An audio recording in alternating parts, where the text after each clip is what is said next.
আমরা যারা বাড়ির বাহিরে থাকি, এক দুদিন ছুটি পেলেই বাড়ি ছুটে চলে আসি।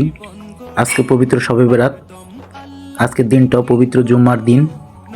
আজকে হাঁসের মাংস, রুটি,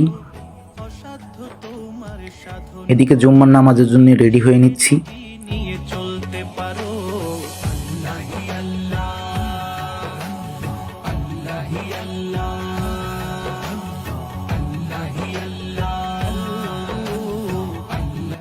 নামাজের জন্য মসজিদের দিকে রওনা হলাম।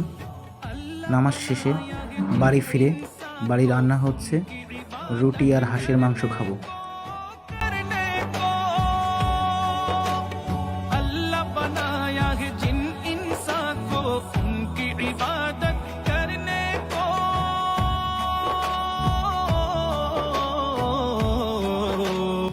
নামাজ শেষ করে বাড়ি এসে দেখি হাঁসের মাংস কষানো হয়ে গেছে।